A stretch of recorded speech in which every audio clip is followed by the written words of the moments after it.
ඔන්න ළමයි PR එක ඇප්ලයි කරන්න ඉන්නවා නම් ජැපනීස් ලැන්ග්වේජ් එක අනිවාර්යයි. ඉතින් කොහොමද කට්ටියට අද ජනවාරි මාසයේ 23 වෙනි දින අද ඇවිල්ලා රජයේ නිලධාරීන් එක රැස් වෙලා තිබුණා මේ විදේශියන්ගේ ප්‍රතිපත්ති අලුත් කිරීම සම්බන්ධයෙන්. ඉතින් මේකෙදි කරුණු කීපයක් දැනට එළියට ඇවිල්ලා තිනවා. ඒකේ ප්‍රධාන කරුණු දෙකක් තමයි මේ PR එක සම්බන්ධ.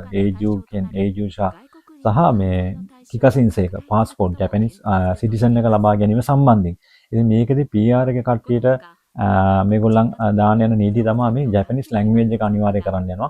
අනිවාර්යයෙන්ම ජැපනීස් ලැන්ග්වේජ් එක මෙයාලා බලනවා PR එක ඇප්ලයි කරනවා නම් ඊළඟට මේ නෙන්කින් එක පෙන්ෂන් එක එතකොට කෙන්කෝ හොකෙන් එක කොකමින් කෙන්කෝ හොකෙන් කියන එක හෙල්ත් ඉන්ෂුරන්ස් එක මෙන්න මේවල ඇරියස් තියෙන්න බෑ. මේවා හරි පිළිවෙලට ගෙවලා තියෙන්න ඕනේ. මේක හඳටම බලනවා PR ඇප්ලයි කරනවා නම්.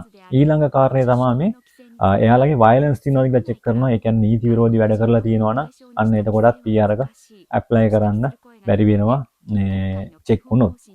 ඉතින් ඊළඟ කාරණේ තමයි කිකසින්ස් එකේවත් ජපාන් පුරවැසිභාවය පාස්පෝර්ට් එක ලබා ගැනීම සම්බන්ධයෙන්. ඔයාලා දන්නවනේ මෙතෙක් කල් තිබුණේ අවුරුදු 5ක එක දිගට ජපානයේ ඉන්නවා නම් ඔයගොල්ලන්ට ජැපනීස් පාස්පෝර්ට් එක එහෙවත් සිටිසන්ෂිප් එකට ඇප්ලයි කරන්න පුළුවන්. නමුත් ඒක දැන් අර කිව්වත් වගේ අවුරුදු 5 සිට අවුරුදු 10ක් දක්වා දිගුණකින් වැඩි කරලා තිනවා. අවුරුදු 10ක් රැඳිලා ඉන්න ඕන ජපාන එක දිගට ඔයගොල්ලන් සිටිසන් එක ඇප්ලයි කරන්න.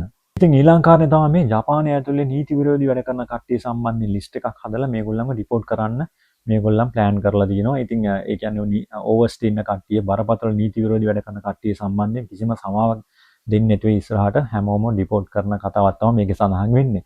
ආයේ තව කාරණයක් මේක ඇතුලේ සඳහන් වෙලා තිබුණා. මේ ළමයි ෆොරිනර්ස්ලාට ඉන්න ළමයි අපිට දරුවෝ ඉන්නවා නම් අපි දරුවෝ මේ සෝගක්කෝ ඒ කියන්නේ ප්‍රාථමික ස්කූල් වලට එහෙම ඇතුළත් කරනකොට දෙමාපියන්ගේ ජැපනීස් ලෙවල් එක චෙක් කරනවා. ඒගොල්ලන්ට ඊට කලින් ජැපනීස් ලැන්ග්වේජ් එක සාමාන්‍යයෙන් කතා කරන්න පුළුවන් වෙන්න ඕනේ කියන එකත් මේකේ සඳහන් වෙනවා. ඉතින් ඒ නිසා මේ ලැන්ග්වේජ් එක ජපාන් සංස්කෘතික දැනුම ඉතින් මේ සම්බන්ධයෙන් මේගොල්ලන් වැඩිපුර අවධානයක් යොමු කරලා තියෙන ඒ සම්බන්ධයෙන් මේගොල්ලන් සේවාවන් ඉස්සරහට ලබා දෙන්නත් බලාපොරොත්තු වෙනවා කියලා මේකේ සඳහන් වෙලා තියෙනවා. ඉතින් තව දේවල් මේකට ඉස්සරහට එකතු කරන්න මේගොල්ලන් බලාපොරොත්තු වෙනවා. පෙබරවාරි මාසයේ තව රැස්වීමක් තියෙනවලු.